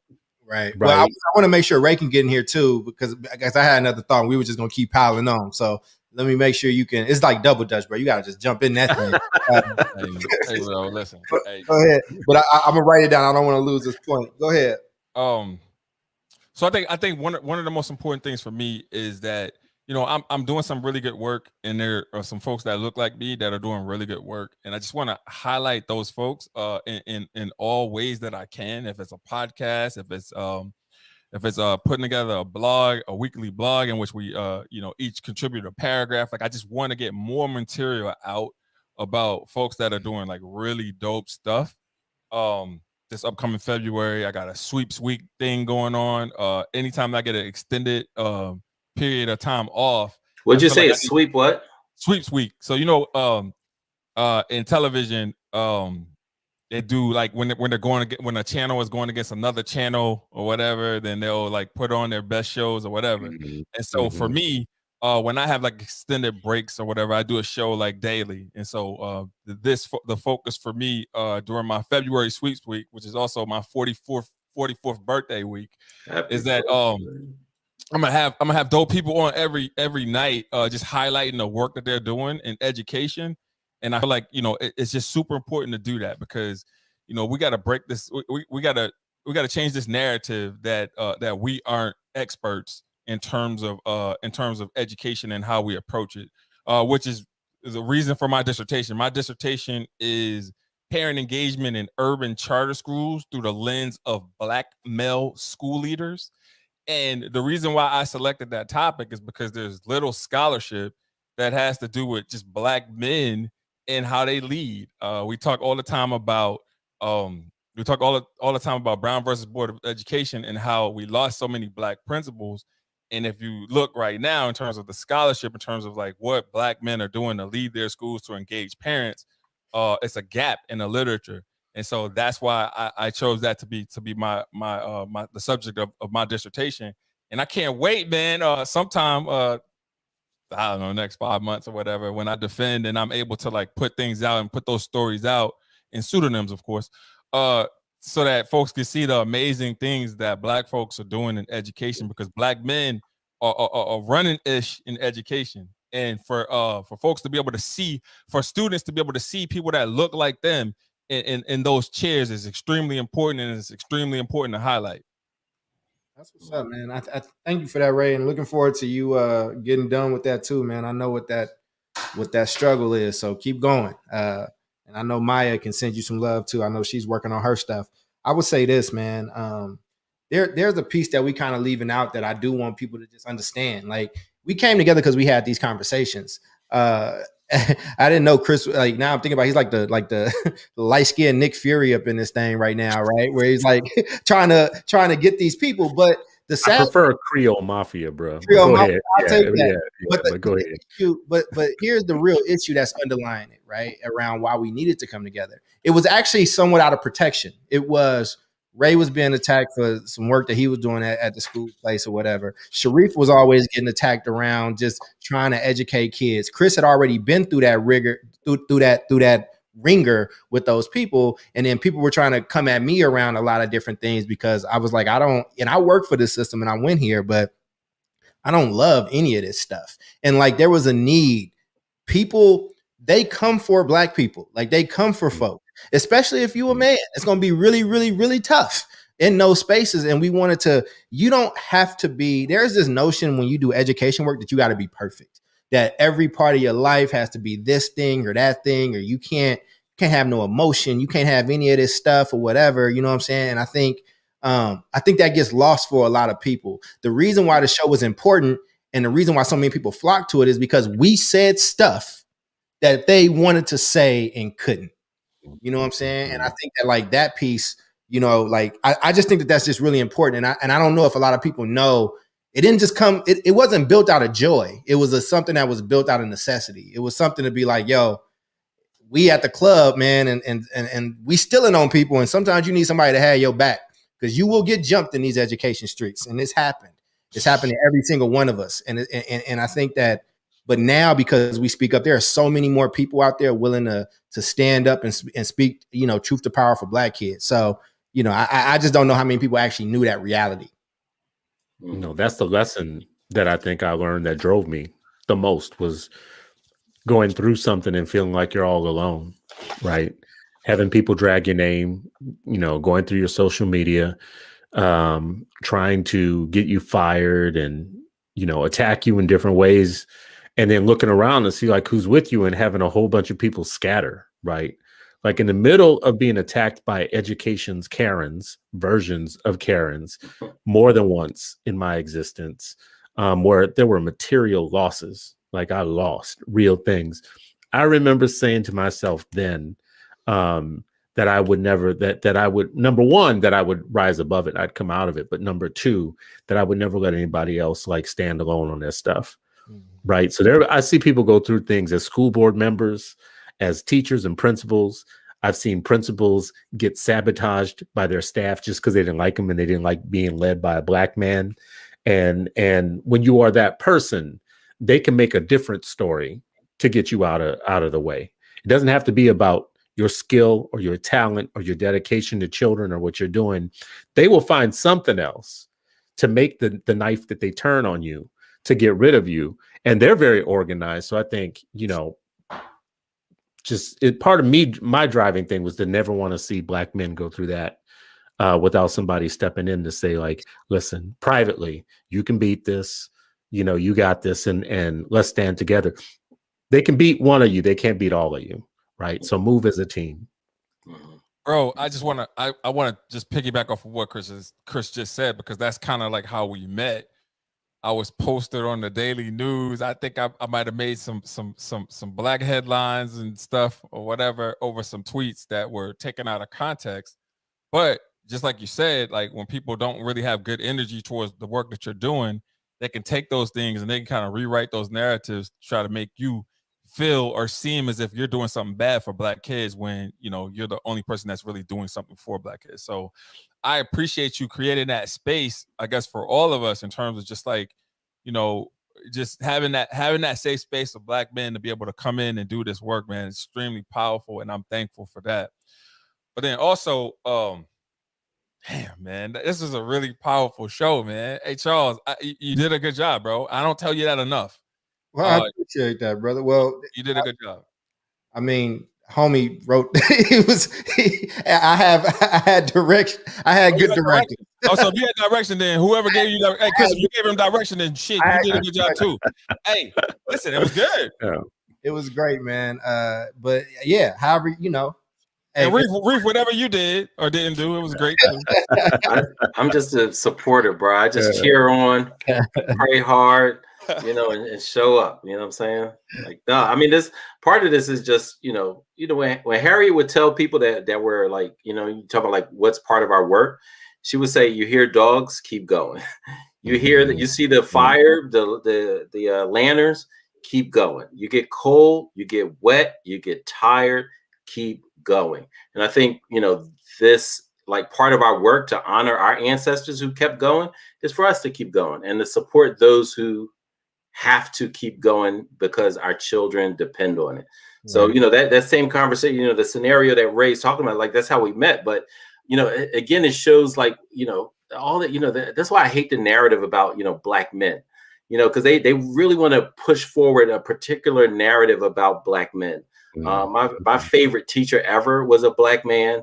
The person that was Baba Chana, the person who recruited me to become, convinced me to become a teacher, was a Black man, right? Like, there were so many, people who played a specific role, and shout out to Black women, like all of them as well. But I'm very particularly talking about, the Black men and how we have to support each other because of the just divisiveness that happens when we're talking about Black men being positive contributors to society, being positive fathers and husbands and sons and community members and leaders. And so when Ray was going through the piece that he was talking about, Chris called me, like, he sent me an email or text or something like, hey, I want to introduce you to someone. And we were on a three-way or something, and we just ended up talking. Like, that's how I met. Like, hey, I want you to meet somebody, right? And so that kind of thing happens all the time behind the scenes in our communities and doesn't always get to play. Some other narrative gets hijacked and pushed forward, and we have to own that, right? Like that whole idea of defining ourselves is absolutely vital. And so I think a part of what we do as the 8 Black Hands is we define ourselves. And that's what we put out there. All right, it always comes back to the Nguza Saba, right? Like, it always comes back. It always comes back. Self-determination, right? So, fellas, it's been real. This has been an amazing show because we had an amazing guest, but then we have also been able to cement our 100 and give some hope and some light onto the next 100. Why don't we do a lightning round for everybody to just like have their final word on 100? We're going to put this one in the bag. So what's your final word? We'll start with you. I'll go in the order that I see on my screen. So we'll start with you, Charles, and work our way up. Just final, man. Again, I joined this network early on. Chris would be like, such and such under attack, and be like, say less. Like, I got you. Like, I was writing at Huffington Post at the time, and I remember John Little was being attacked or whatever, and we pissed some white folks off with that one. So I think we came into this with the notion around 8 Black Hands and what that means. Like, really, it's not just a cool little fun name, right? It's like, who is willing to fight and be on the front lines for our kids and for us and our communities, and everybody listening. We expect you to fully be ready to jump in because we all gonna need you at some point. Amazing. Ray, what do you got to say, man? Bro, what I want to say is, you don't get any awards for perfect attendance, but I've been here for all 100 episodes. Are you for real? All 100 episodes. Wow. And, I say that to say that the next 100 That's no easy task. That's no easy feat. And that's my segue to say that, the next 100 episodes, you may see like a little bit less of me, not because like I'm not involved, not because I don't love my bros, but because this dissertation thing is kicking my ass. And sometimes I might just need to walk away in order to gather myself, in order to be able to become a part of an academy that I've worked about 10 years to get into. So, I might have to dedicate some more time to that. And so if you don't see me, don't think that, the love ain't there. It is. But, I just got to take some time to make sure that I get done what I need to get done to be better for y'all as 8 Black Hands constituents. So he is dissertating. For those of y'all that want to know the official terms, dissertating. Sharif, Elmecki, brother, what's your final word? Hey, final word is just, congratulations and a thank you. Congratulations to us, but not just us the four of us, but to our community, the community that informs us in the comments, the community that supports us and spreads the word, that challenges our thinking, that helps us refine our, our vision and our communication.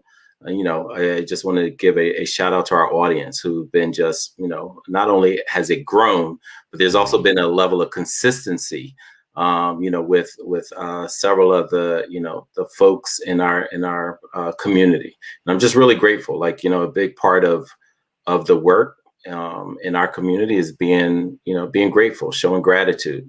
And that allows you to be even stronger. And the fact that we got a whole lot of folks that have our back on a daily basis, which makes us fearless as the 8 Black Hands. It means that we will blink a lot less because you are with us. And I just have a deep level of gratitude for everybody who supported us, encouraged us, listened to us, chimed in, and continue in their fights, in their realms, and just honored to be in that type of community. No. Well, listen, this wraps up our 100th episode. My final word on it is, first of all, gratitude to the brothers for sticking with it for 100 episodes and being here, being consistent, being true, and having each other's back, but not just, our own backs, but other people's backs also as well. To our audience that has grown, you're no longer an audience. Like, we're not just talking at you. You're a family now. Like, you have followed us to the point where you can do what we do better, and you're starting to develop cliques and new groups, and that's exactly what we should be doing. We're building a family, and this is what I should say about my vision.